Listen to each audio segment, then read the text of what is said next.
Hi, before we get started with our next episode, we wanted to give a huge shout out to superfans Rosa and Colby, who sent us a little LGBTQ friendly Mothman plush toy. Which we talked about before. We did, in honor of the Fresno Nightcrawler episode.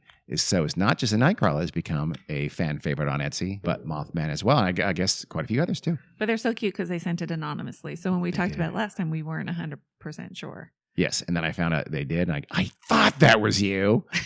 So here's our official thank you for that. So thanks. We're working on some Weird World merch, and you guys might be the first recipient.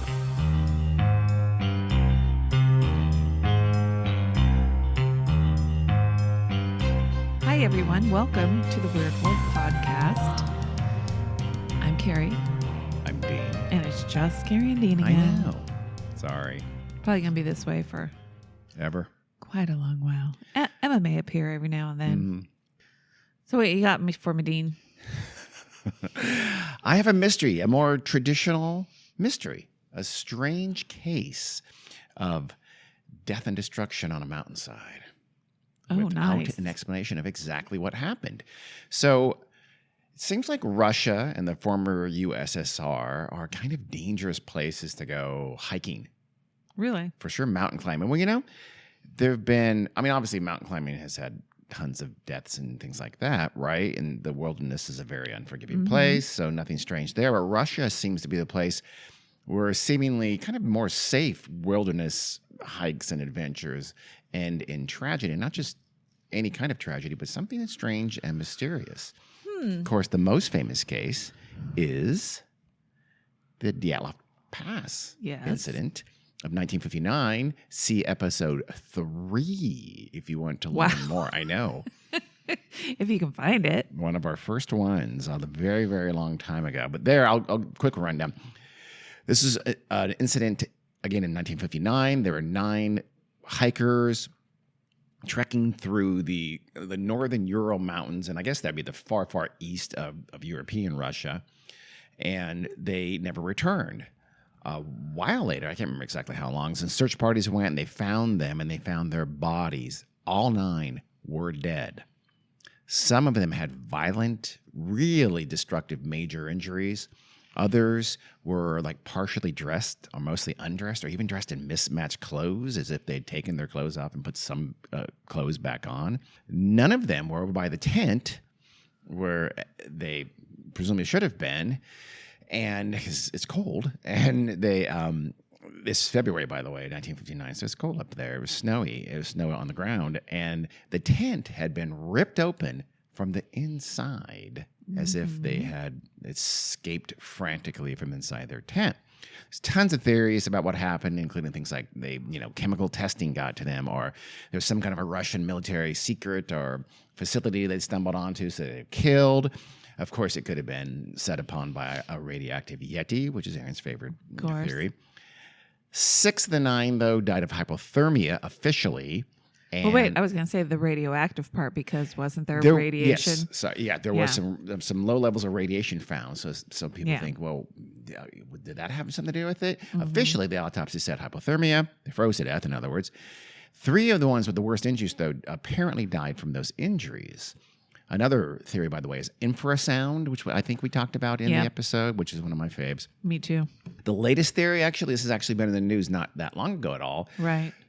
Some researchers have posited the idea that they died from like an ice slip, like an ice sheet slipped. And that was always considered, wait, it doesn't make any sense. This was an avalanche country. They had set up camp on a very gentle slope, but he had some way we can show that there was if a sheet of ice was undermined, it could have slipped down and just crushed them, and that explains the injuries. The others had to escape the tent because they were covered by ice and snow. And of course, the reason they're partly dressed is that there is a very well-known thing called paradoxical undressing, where you feel like you're actually overheating when you're about to freeze to death, and so you take your clothes off frantically. When they were found, there have been signs of an avalanche sort of event? There were they weren't actually. I don't think they got to the bodies for quite some time later, and then even like the last of them weren't found for several more weeks after the first group was found. It was weird. It was very strange. Huh. But they think the idea is that most of them were able to escape out of the tent. And then it was like no visibility. It's snowing possibly. So they just started wandering around. No, I understand why that would kill them, Yeah. why they would die. I don't understand how it wouldn't have been known at the time that that's what happened. That's a good point. Yeah, I don't know. This is not like everybody says, oh, okay, that's Right. it. No, a lot of people think, no, Yeah. that's not what happened. That doesn't make sense. So whatever happened at Dyatlov Pass will likely always remain a mystery, Yeah. but it's a really strange case. Because at the time, that would be the most logical, easiest. You would think. Oh, it's over. It's solved. Well, but a lot of people said, no, this is not avalanche country. Right. That didn't happen. Yeah. So I think that's why it was sort of disregarded. And this is the sort of new science that says, oh, no, you have these sort of ice sheet slips in a way that wasn't understood back in 1959 or 60. Sure. Alleged. That's the idea anyway. Okay. About 25 years later, in 1974, an all-female climbing group sought to be the first all-women group to conquer a 7,000er. That's a peak of at least 7,000 meters, which is, oh gosh, it's like 24, I think it's 23,000, something like 23,000 feet. Okay. So I'm kind of cheating here because I said hikers, and this is actually true mountain climbing, and this is a dangerous thing to do. But the group was led by a woman named Elvira Shatayeva, and they were climbing a 7,134 meter peak. It's about 23,405 feet in the Pamir area along the Tajikistan-Kyrgyzstan border. It's kind of south of Russia in the mountains. And Shatayeva herself, she was a world-renowned climber. She was pretty famous, and she was heading up this group. It was in August. There was good weather. Everything looked great. They're climbing up the mountain. Suddenly, the wind picks up, and one of the team members gets ill and starts throwing up. Uh-oh. So they turn back, and soon the winds picked up even more, and it turns to a snowy blizzard. It destroys their supplies. It rips away their tents. 2 of the members are killed during this blizzard. Apparently, though, from illness. It wasn't clear from what I read what from, but they sort of become trapped in the snow, and the remainder of the group hunkers down, puts up their tents, radios for help, telling people what's happening to them, but there's no one can get to them. There are other hiking groups in the area, but they can't get through the blizzard to get to them. So finally, Shatayeva radioed, quote, "There are 2 of us left. We are all out of strength. In 15 to 20 minutes, we will be no more." Oh, wow. Yeah. And she was right. When the storm lifted and the would-be rescuers got to their site, everybody was dead. And it was the mystery here is, because it seems pretty obvious, doesn't it? What? I mean, they hypothermia, and they died in a terrible, terrible blizzard that was unexpected on the side of a very dangerous mountain, right? Right.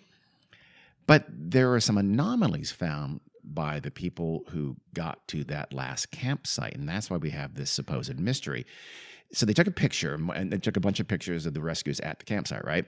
In one of the pictures, you see a tea kettle on like a rock ledge, maybe 3 or 4 feet high, some investigators, researchers looked at that picture and said, wait, that's impossible. There are these gale force winds. That tea kettle would have been blown onto the ground. Right. Blown far, far away. And others said, and there are other hiking groups in the area. The winds were bad, but they weren't bad enough to rip a tent that's secured appropriately, because you have to know what you're doing like that, right? Right. The winds weren't enough. They didn't rip away anybody else's tent. They certainly didn't rip holes in anybody else's tent, so that didn't make sense. What's going on here? So some people thought, like, oh, maybe the rips in the tents weren't by the wind, but kind of Dyatlov-like. They were ripped from inside from people Right. trying to get out desperately.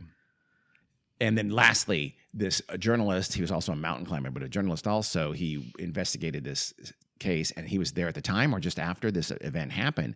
And he claims that a person in one of the other mountain climbing parties in the area said to him, quote, "That wasn't how it happened," unquote.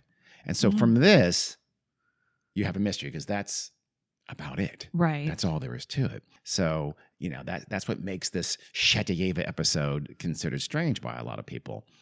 But, let's just think about it for a second. Couldn't somebody have picked up a tea kettle and put it on the rock before that picture was taken? Right. Wait, is it just people looking at the pictures after the fact? Yes. Well, That's my understanding anyway. That's how I read it. Yeah. That's nuts. Yeah. Even if there was a tea kettle on there, maybe it got blown to that side of the rock. Like there's a little ledge on the side of a higher rock face. But you said there were other climbing Yeah, groups exactly. up Maybe there. the first person that got there picked up Yeah. this kettle that had been blown away, Right. popped it on that rock ledge. That's almost certainly what happened. And in terms of the wind not being able to do that, well, how do you know? Maybe that little wherever they were got the worst of it. Yeah. Maybe when they finally set up their tents, some people had already died. They were struggling. They were desperate. They didn't secure them properly. So Yeah. they got blown away, even though your tent didn't, Yeah. dude. And that last cryptic statement, who knows what he meant? Who knows if he even said it? Let's be honest. The person who wrote that was a journalist who tried to make this into a mystery. So who knows? Yeah. He could have meant like, no, that's not how it happened. You have some factual quibble. Like, no, I believe, who knows? Yeah. So that's it. To me, this seems like a classic case of kind of fake mystery making. Yeah. I don't think this is anything strange about this. I mean, honestly, mountain climbers die on I snowy, know. cold, windy mountains all the time. But Right? carry the tea kettle. I mean, honestly, it really does almost center on this tea kettle on the rock. Yeah. Without that, we've never heard of it. There is, though, a third strange Russian outdoor incident that occurred almost another 20 years after the Chekhyeva episode. And that one is, in my mind, a very true mystery and a really amazing mystery. And it's going to be the subject of today's episode. Okay. This is something that has come to be called the Korovina incident. It happened in 1993. In some ways, I think of this Korovina incident as more mysterious than the Dyatlov Pass because you have these unexplained weird deaths with the Korovina episode, but in Dyatlov, there were no survivors. Everybody died. So it's just up to us to figure out what happened. Yeah. In the Korovina episode, a 17-year-old hiker on that trip was an eyewitness to everything that happened, the weird deaths, and she lived to tell her tale. And we still, despite that, we have no idea what killed them and how they were killed. Really? Yeah. Well, let's hear it. Okay. Well, that's a good thing you want to hear it because I'm going to tell you anyway. So there's a place called, I hope I'm pronouncing it right. Yes, I know there's a thing called Google pronunciation, but as Buryatia, Buryatia. Let me do it real quick.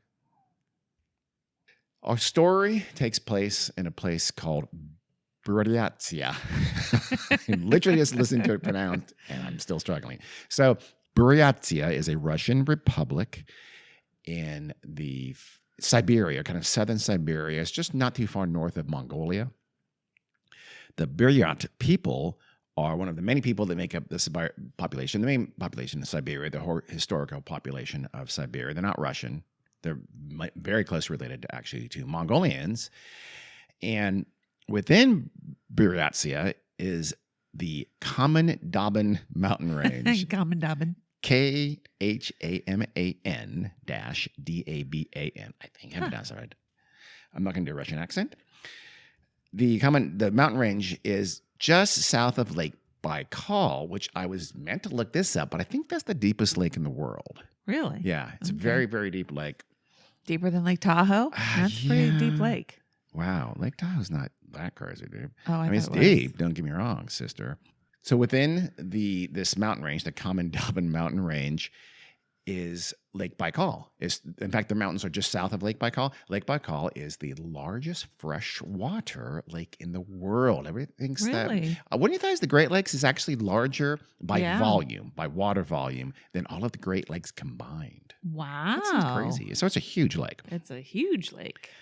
And it is very expansive wilderness there. It's mountainous peaks. Some peaks over 8,000 meters.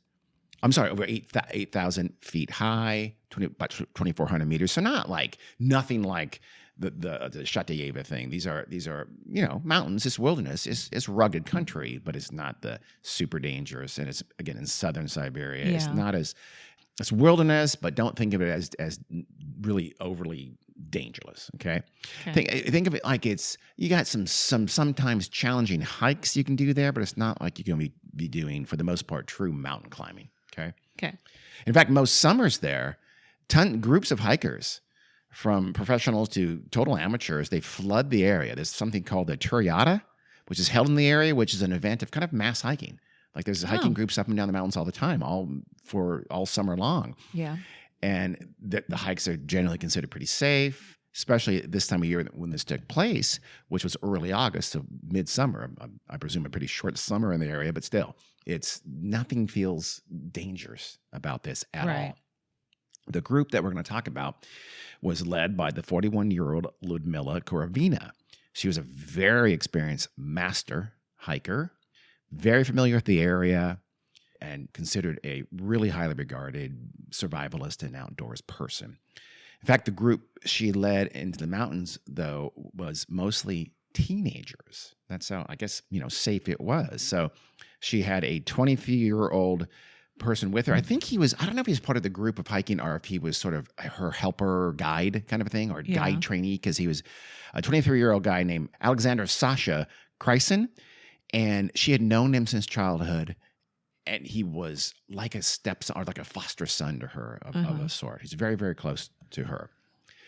The rest of the group were like her trainees. They'd been learning outdoor skills from her and hiking skills. And the party consisted of Tatiana Filipenko, she was 24, Denis Shvachkin, he was 19. That's a good one. Valentina Valya Yudachenko, she was 17. Victoria Zelasova, she was 16. And Timur Babanov, he was 15. So this is not, you can see how they're not taking a bunch of 15, 16, 17-year-olds on a super dangerous hike. Yeah. Again, they were kind of like her students, and this is considered like they're going to do a tough multi-day hike, camping out in the wilderness, et cetera, something that they are really, really excited about. They had been planning this for months. It was like a test, but it's gonna be fun and challenging and a good time had by all. Yeah. The route that they chose was as a designated trail. I saw the phrase called a designated trail. So I guess that means this. I don't know if that means it's marked, and we'll see later why it must not have been perfectly marked. But still, it was a trail that was normally taken by hiking groups, and I guess it mostly would go through forest, but then toward the top of the peak that they were going to surmount, the landscape, it went above the tree line, and the landscape was bare, just rocks and dirt and things like that. It was barren. There's no trees toward the top of their trek. Okay. The group, even, I guess, they would stop along the way, and they would pick wild golden root and dry it out. What's golden root? Well, yeah. Apparently, I guess I don't know if they're going to do it to sell or to use themselves, but golden root is something that is popular in kind of folk medicine. Okay. And today it's become very, very popular. It's considered, but experts mostly consider it complete nonsense. Yeah. It's not really, it's one of those fraud BS medications from this natural golden root. It'll solve, dropsies, herpes, I don't know what I looked it up, but I forget, but it's a fake kind of a thing. Yeah. Genital warts. So in fact, it is so common now and so in demand by, these fake supplement fraudsters that is becoming endangered in the wild. Oh, wow. Because I guess it's not really mass farmed. So it's sort of mass harvested in the wild by people looking to make money, and they've picked it dry almost. That's terrible. Lyudmila's daughter, Natalia, was also a wilderness guide. And she, in fact, was on the mountain at the same time leading her own different hiking group. They were going to take a different route, but they planned on meeting up where the two paths crossed along the way. So, hey, at this point, these two paths, they'll cross. Let's meet there on August 5th. How old was her daughter? I doesn't say. I imagine she's early 20s. Okay. I'm guessing Lyudmila is 41. So she couldn't have been much older than that. But she's leading. She's a guide leading her own group, so she couldn't have been 15 either. But also she's probably been hiking her entire life. So. For sure. Yeah. No question whatsoever. Natalia did indeed get her group to the area at the prescribed time, and she waited for her mom and her mom's group. Yeah. And she waited. The day grew late. Still no sign of her mom or her mom's hiking party. So Natalia says, I got to go. She and her group pressed on. They assumed her mom was just delayed. Yeah. There was no sense at all that she suspected any kind of bad thing happened for a minute. But yeah, bad things had happened. Oh, no. So the hiking group, this is the Korovina group, arrived in the little mountain town of Marino on August 2nd. This is the beginning of their expedition. They were told, they got the weather report for the area, and they said, clear skies and sunny. You guys have a great time. We'll see you later. They planned, again, to meet Natalie's group, on the 5th. So they're going to be hiking for 3 days, meet Natalie's group, and Natalia's group, and I don't know how long after that. I don't think maybe a couple more days. There was also there's a third group in the area as well at this time. Again, it's a very popular, sort of a tourist hiking kind of a destination. Mm-hmm. They made great time. For the first couple of days, they made really good time, and I think they would have been early had they pressed on to that meeting place with Natalia. So they didn't. So they climbed a peak that's called Retranslator. It almost looks like the Russian spelling of retranslator.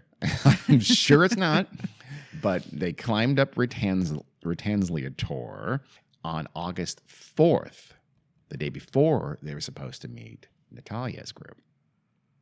That was when the rain set in. Hard and constant downpour. It got colder fast. So much for your weather meteorologists in the area. There's a major fail. Some sources, by the way, said it was raining the whole time, they're getting wet, but I don't think so.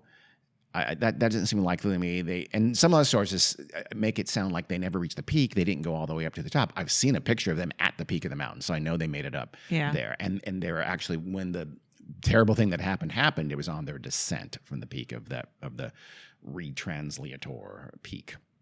Again, they climbed Retranslator on the 4th. And it's raining now. It's cold. It's even, I guess, snowy eventually as the temperatures start to drop. Yeah, wow. Yeah. I know. Again, a major weather fail, and of course the wetness is making it very difficult to start a fire. Yeah. So that it's hard for them to get warm or dry at all. Ludmila Korovina decides she's going to stop early for the day, and they'll set up their base camp. This is the weird part. They set up their base camp, or the first of the weirdness, I should say. They set up a base camp on this very exposed, completely barren part of the mountain. And again, it's raining, it's wet, it's cold. They are about 2.5 miles. 2.5 miles, about 4 kilometers above the tree line, which is not very much. You're experienced hikers, even if it's raining, and it's just much safer and going to be warmer and some protection along the down in the tree line. Right. It's much more sheltered there, so that's weird. That brings up a mystery. Why would Korovina, a very experienced hiking guide, decide to set up camp there where it'd be much safer and more comfortable down by the forest? She could have also gone up to relative safety, up to back to the top of the mountain. I guess there's like a platform there and some kind of semi-shelter, and there's firewood for hiking groups that they could have used, and that was only about a 30-minute trek back up to get to that point. She didn't. She just here we go. Let's stop. Let's make camp here. And it's just the most exposed part of the mountain you can imagine. Yeah. It's considered very weird to people that she did it there. I don't think it's completely inexplicable, but it still seems very odd where she chose the campsite. Yeah. So they spend the night, a cold and brutal night there. When they wake up, it is kind of snowing a little bit, or it has snowed during the night. They get up, they break camp, they have a little bit of something for breakfast. Everybody's wet and tired and weighed down. She says, that's it. Let's get out of here. Let's go down and get to the tree line here. And I guess there was a more woodsy trail as well. I don't know. It's not completely clear. But regardless, they're going to head down the mountain, and they do so at about 11 o'clock in the morning. And that's when all hell breaks loose. Oh, no. They're walking down. They're just, they're I'm sure not clumped together, but they can't be that far apart. And suddenly they hear Sasha scream. Everybody looks back, and he hits the ground. Is he the youngest one? He's the 23-year-old who is kind of like Ludmila's foster son. Okay. And they see that he is bleeding profusely from his eyes and his ears and his mouth. He's just pouring out blood. he suddenly starts seizing, drops to the ground, and has convulsions. Ludmilla rushes to his aid and gets to him pretty quickly. So as she's running toward him, she apparently screamed out, "You guys keep going down the mountain," which seems odd to me. But why not just say, everybody stop? But so she tells him to keep going, and she rushes back for Sasha, and she's hysterical. Again, like he's her quasi son. She tries to revive him, tries to help him. I think he's also having trouble with breathing, but he's convulsing. And as she's trying to aid him, suddenly Ludmilla screams out in pain and horror. And the others have not gotten far away, and they really didn't mind her. They're actually coming toward her. Or most of them are anyway. And they turn around, they see their leader and their guide bleeding out of her eyes, frothing at the mouth. She too collapses in convulsions. Is this an altitude thing? It's not that high. We've been much higher than this. No. It's just, this is less than 7,000 feet. This is not. Sounds like a toxin or a poison or something. We'll get the theories. Don't you worry about that. Okay. Tatiana runs back towards Sasha and Ludmilla, and as she approaches them, she screams out in pain. She grabs her throat and clutches at it like she's choking or having trouble breathing. Yeah. She also falls down. Everybody stay away from them. Yes, absolutely. She falls down, and she has enough strength. She didn't get to them.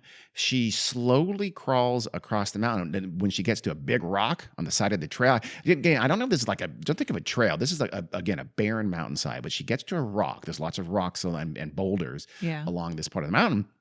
She gets to this huge rock, and she starts to smash her head purposely against the rock until she finally just goes limp and collapses onto the ground. Oh my gosh. Yeah. So there's utter panic now. Yeah. For the last 4 remaining.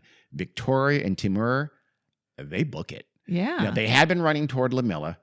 They see Ludmilla go down. They see Tatiana go down. They take off. Yeah. They start running down the mountain. And so Dennis and Valia, the other two left. Dennis, he also starts to run away, but he decides, I don't know why. I think I can guess. He would hunker down and crouch behind large stones as he run. He'd run for a while, get to a stone and crouch behind it. And I guess he did it again, crouch behind the stone. Did he think somebody was? I don't know. Or did he think something's like some kind of a gas or some kind of toxins like that, but he's going to hide it from a stone? I don't know what he thought. He may not be thinking rationally at this point. Yeah. So he's sort of running and crouching behind stones. Valia is frozen.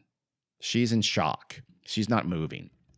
So Victoria and Timur running down the mountain. Suddenly, both of them stop, start clawing at their throats, and start tearing off their clothes. We'll talk about that in a minute. They also, though, start vomiting up copious amounts of blood. What's the weather like at this time? It's cold. Remember, it's raining. Okay. It's raining. It's cold. I don't think it's snowing anymore, but but it's cold and rainy, and I imagine windy. Okay. It's not good weather. Okay.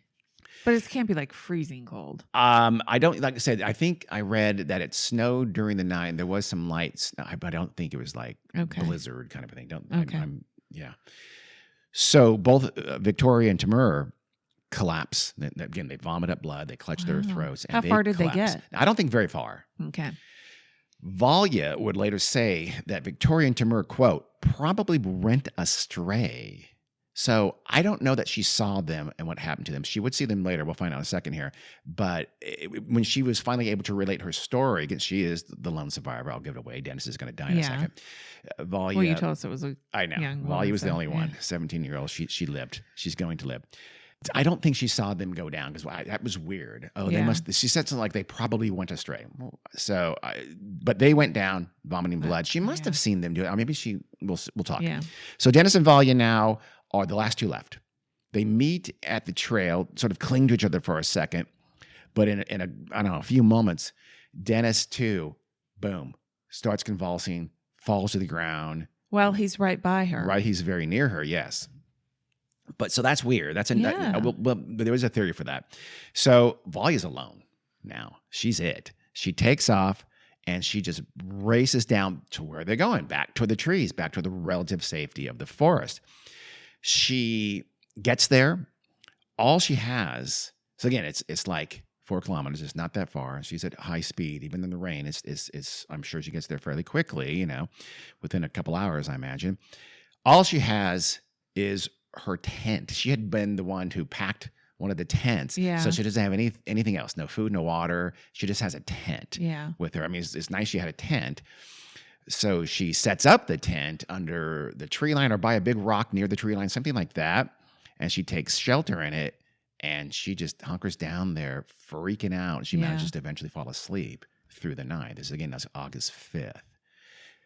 So Valya wakes up the next morning, and she knows right away she's in trouble. She doesn't know where she is. She apparently can't retrace the path. So she can trace where they were. Yeah. She can just retrace her steps, but she apparently doesn't know how to because the first thing you think is they go back the path. They did it in 2 days.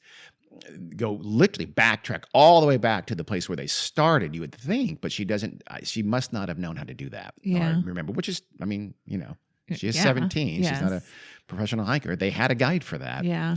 That guide is dead. She realizes she's going to need food and supplies and other if she has any chance of making it out of the mountains. So she has no idea where to go. But one thing at a time. First, I need some food. She knows she's going to have to go back up to where she left her stricken friends. Ugh. So I'd chew on tree bark. They've got all the supplies. They've got all the food and water. She has to go back up there. She does so. She finds the courage. She traces her steps back up the mountain and finds, as she must have expected, everyone is dead. They really are basically in the same places that she left them. Yeah. So it seems they must have died fairly quickly.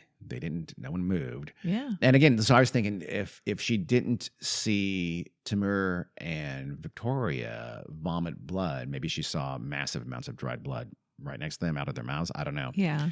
So she gets what supplies she can muster, and then she closes the eyes of her friends before she leaves. Mm-hmm. Valya is a genius, at least, because she has no idea what to do, where to go, where to turn, any direction. Right. She's lost. She's just been through an insanely traumatic event. Yes. So what does she do? She actually spots power lines, huge power towers with a power line going downhill. She says, I follow those. They must go somewhere eventually, a station, a village. You think that's genius? I think it's smart. Maybe genius is a little strong, but I think she's, I think it's very logical. Yes, it is. It is. So she follows that power line for 4 days. Oh, boy. She's just trying. Imagine it's just above you. It's a rugged country. You can't stay in one straight line. So you got to crisscross and try to keep that in sight and roughly approximate that down, going down. 4 days. She said, so it's a good thing she went back and got supplies. She would have died had she not. For sure, she needed the water. I don't know. There may be running rivers. I don't know. The only reason she stops where it ends is because she gets to a river, a rough river, a big river that she cannot cross or pass. So she's stuck. Yeah. She's going to die. She stops right there. Well, she follow the river. By the side of the river. She does start to follow it down.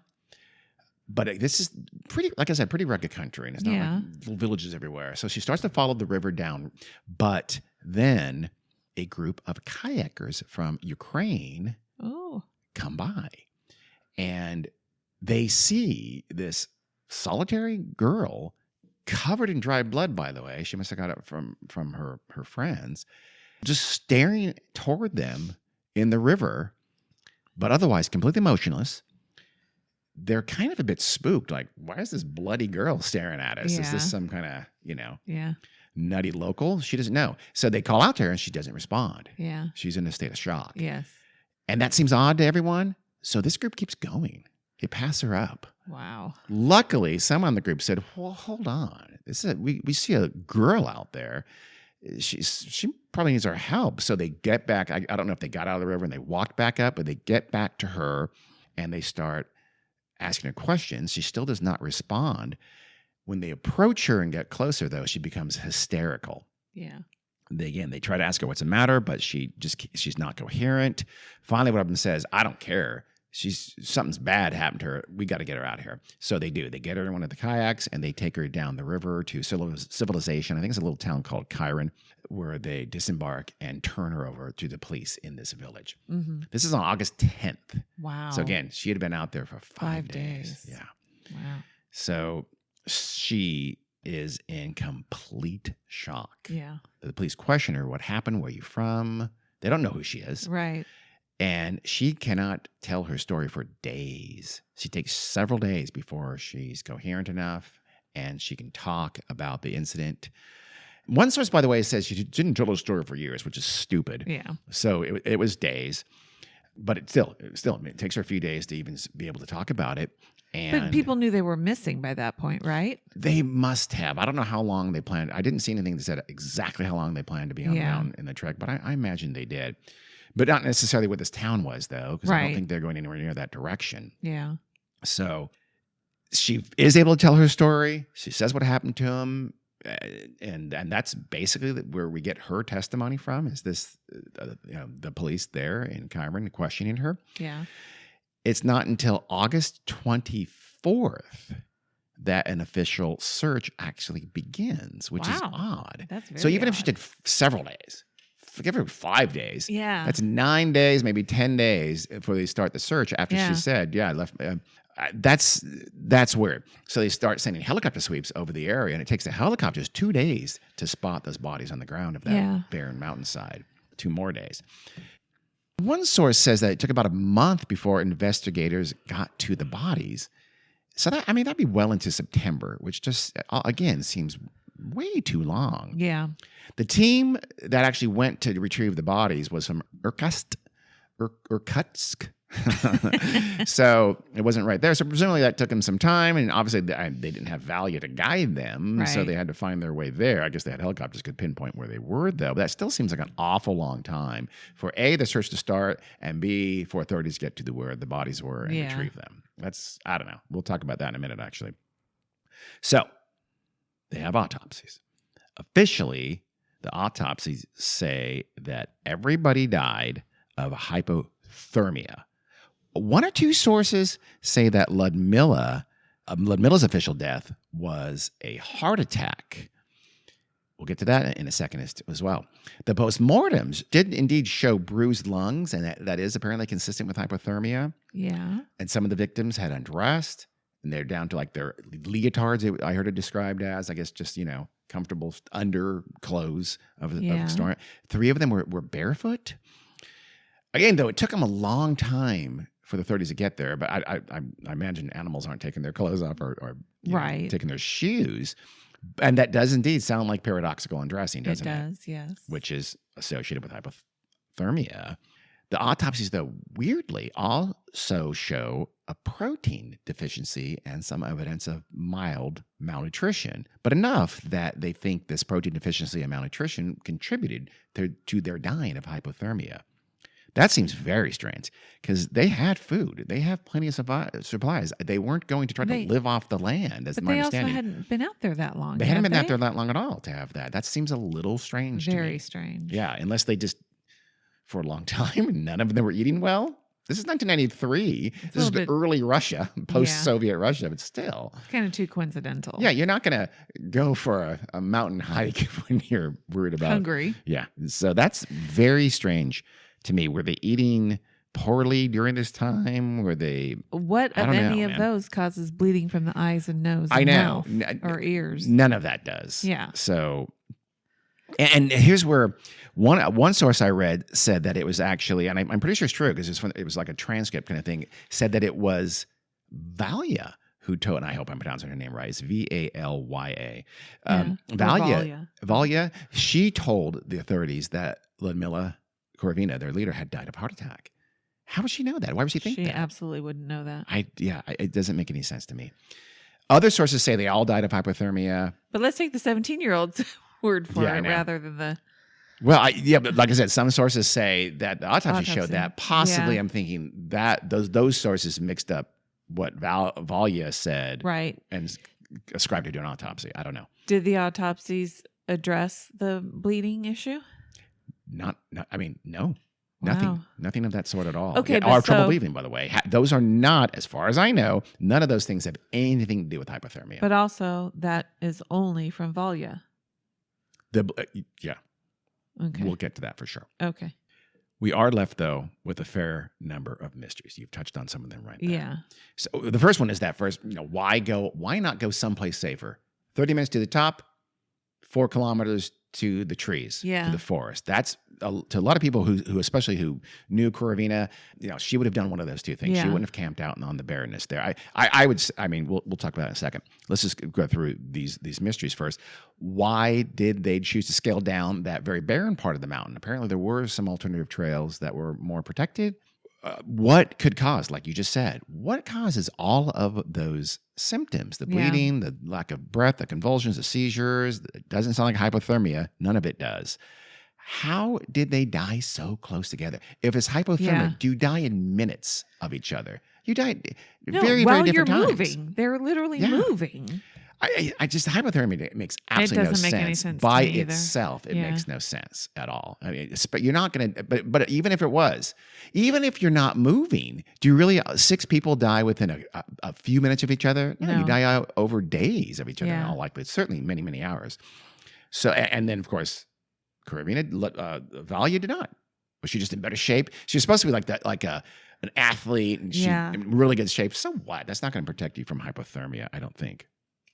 What is the reason for the protein deficiencies and the malnutrition? That doesn't make any sense. Does that tell us anything medically about what they might have died from? I don't know.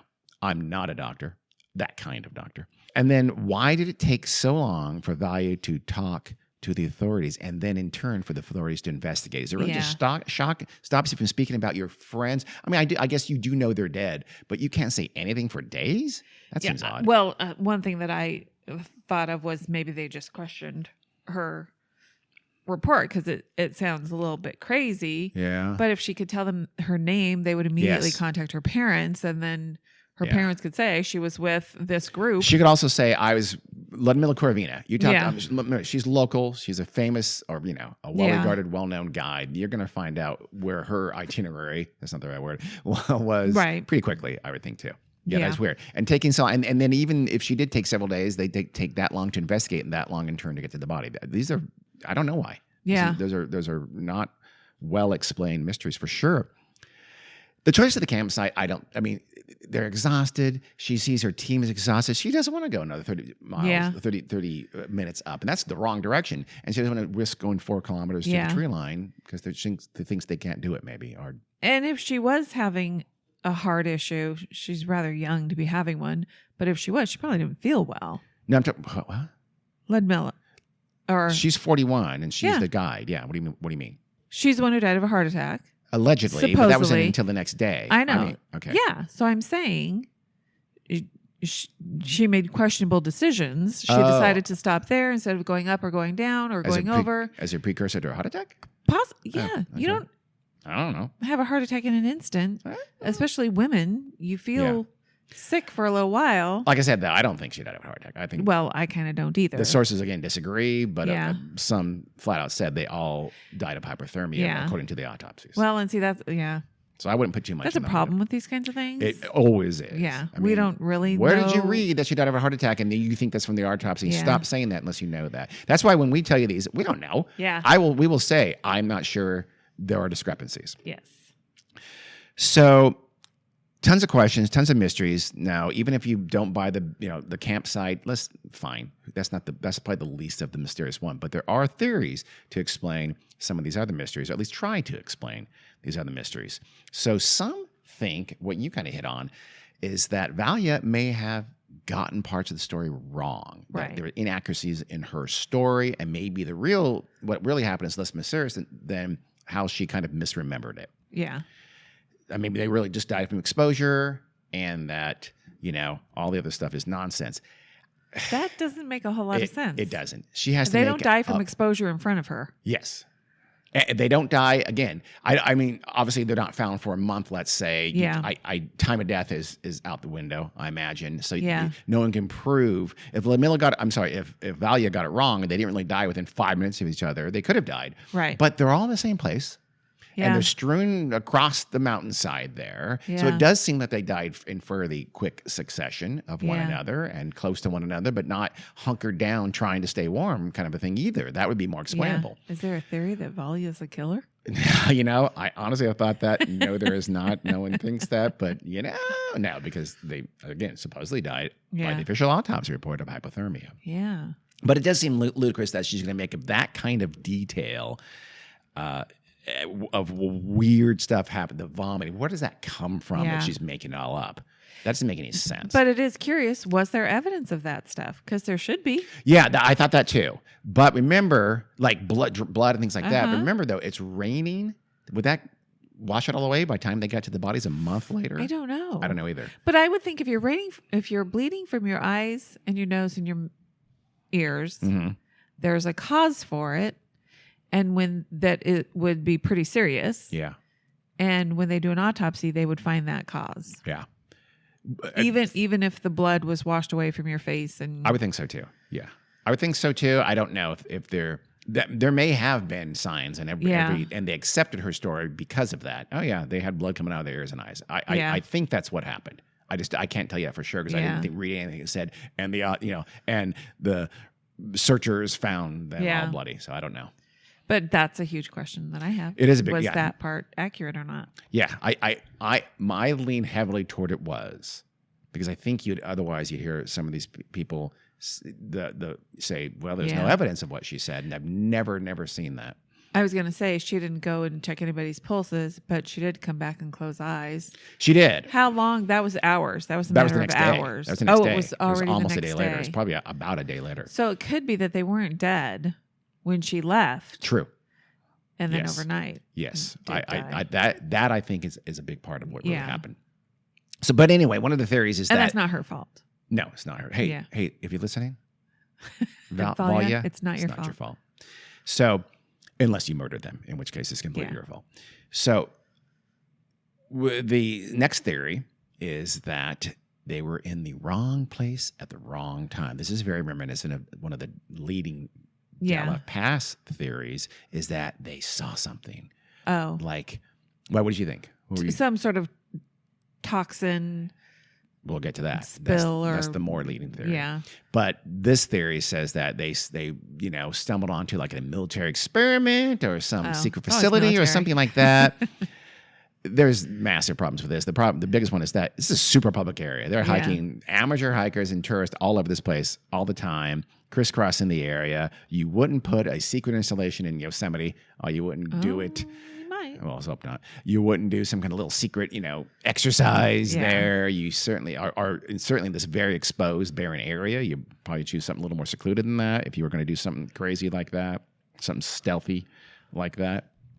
And then, obviously, why would you let Valya live? You kill 6 of them. How does she live? How does she get away? No chance. So, I mean, even if it was accidentally, like you did something and you accidentally killed these 6 hikers and one lived, right? You wouldn't let her live. Yeah. You accidentally killed people. So, I think the stumbling wrong place, wrong time is a non-starter. Yeah. But nerve agent. Yeah. That toxin of some form or chemical weapon, something like that, is one of the leading theories about what may have happened. Nerve agents can cause some of the symptoms, at least, like respiratory problems. They can cause bruised lungs. I imagine there's got to be nerve agents out there that can cause bleeding. The bleeding, yeah. So, say the agent caused the bleeding and the convulsions, whatever, caused all these things to happen and rendered them incapacitated and unconscious. And that's when Valya takes off for whatever reason. She's not impacted by this. Yeah. And she gets away. The others don't. But you're right. They're not dead yet. Yeah. And that's when they freeze to death, laying down there, unable to move, probably even unconscious. Yeah. But it didn't kill them. This nerve agent or chemical, whatever, did not kill them. But it did render them susceptible to freezing to death overnight. Because they're out there the whole night into the next morning before she came back and found them dead and closed their eyes.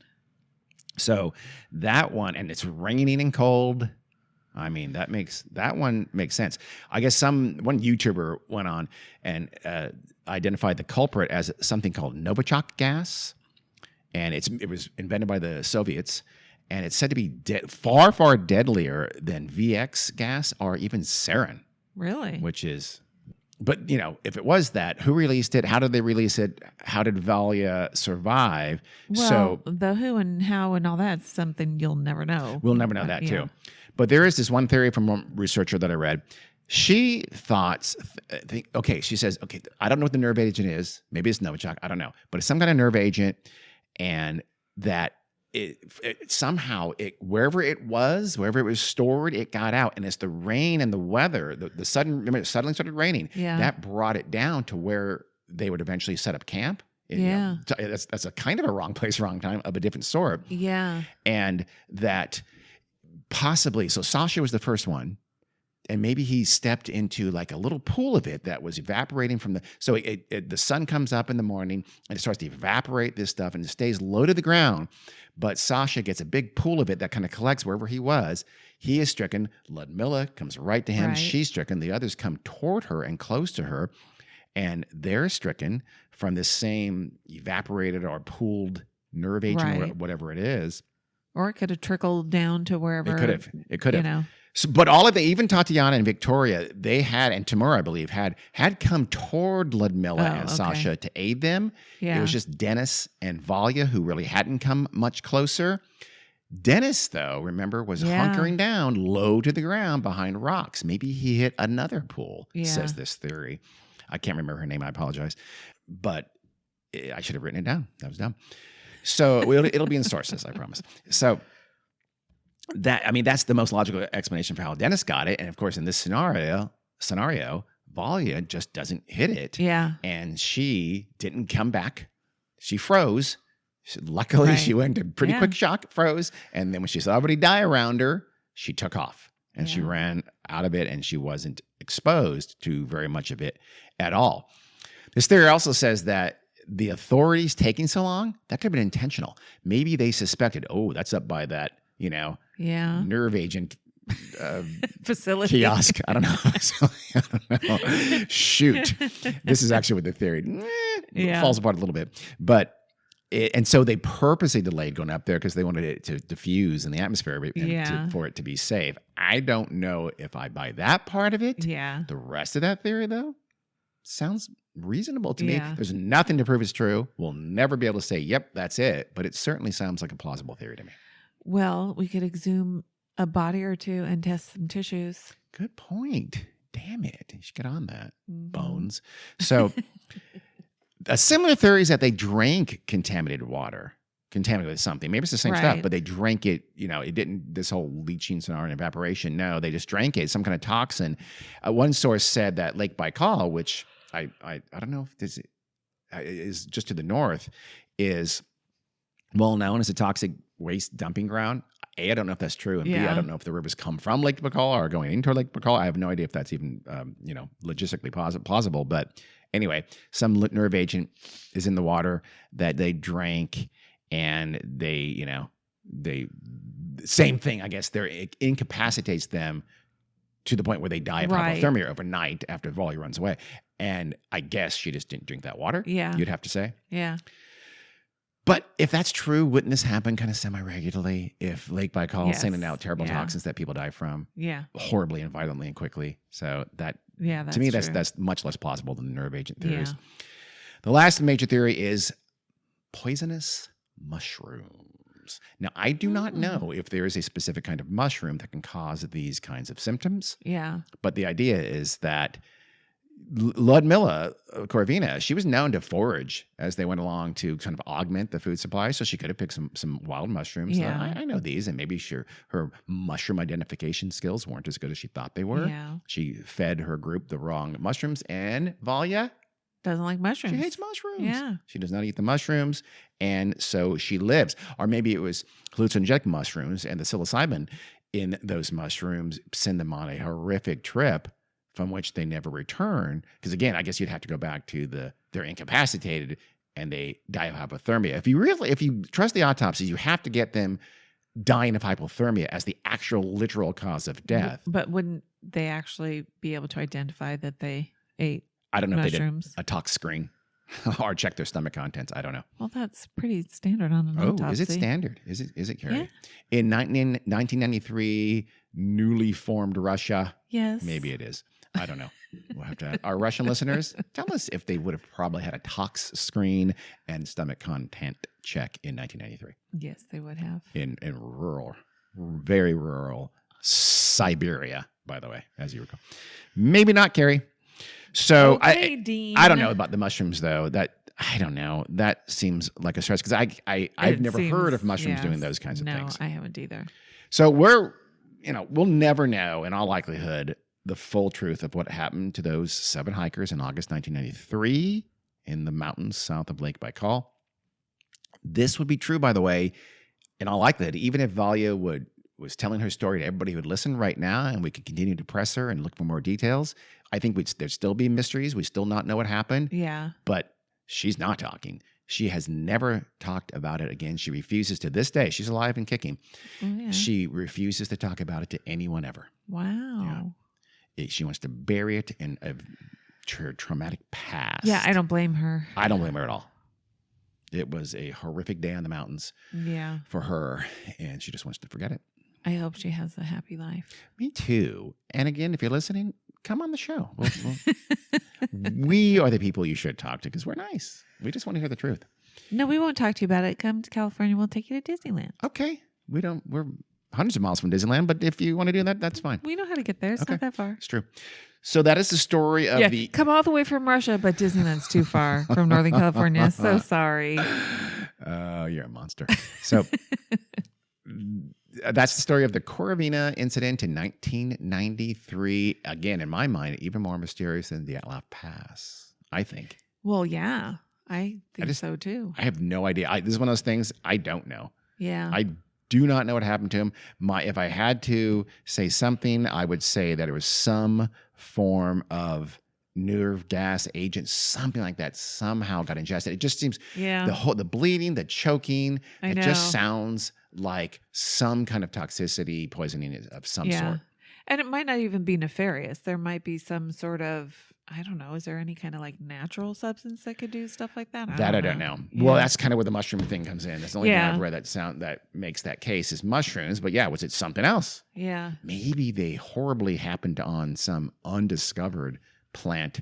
Again, Ludmilla, being a forager, picks it and says, everyone taste this. You know what? Probably not. Yeah. No, I don't think so. I don't think so either. But something. It's kind of sad. So that's why a nerve gas, something like that, makes the most sense because it did so quickly. It caused these severe symptoms and then killed them or at least incapacitated them very, very quickly, from which they did not recover, presumably for hours and hours and hours. You're not going to go hypothermic. It's 11ish in the morning, a little after 11 in the morning when they were stricken. You're not going to go hypothermic until much, much later in the night or even sometime before then and the next morning. Well, and there is evidence that happened because people were in some stage of undress. Yes, exactly. So that makes sense. Yep, that's a good point. Where there could be this sense of misremembering is their locations. So maybe they must have been clustered together in some sense because she said they were kind of where I left them. But if I didn't hear anything of her describing them except for one person taking their clothes off while they were in her sight. So that tells me maybe they weren't. Maybe they were in really bad shape and could hardly move. But as they go hypothermic, they have enough strength to get their clothes off. Yeah. Because of paradoxical undressing. But they can't move down the mountain any further. They don't have enough strength to even crawl down the mountain. Yeah. So they eventually succumb to hypothermia. Yeah. But we don't know, A, and B, we don't know what it was that got them to that point. Yeah. Probably never will, but Pretty I would. Scary. Yeah, it is. I might not hike on that mountain if I lived there. I don't think I would either. Yeah. Actually, I probably would. I'd actually want to go back to the exact same spot because I'm like that. So that is the story. I hope you enjoyed. Have you ever hiked around the Donner Pass? I would. I have not. Well, you could. Why don't you? I really should, actually. Yeah. Now that you have now put that on my bucket list. Okay. Thank you. Are you going with me? No. Oh, damn it. Tim will go. Yeah. Okay. Okay. All right. Thanks for listening, everyone. We'll see you.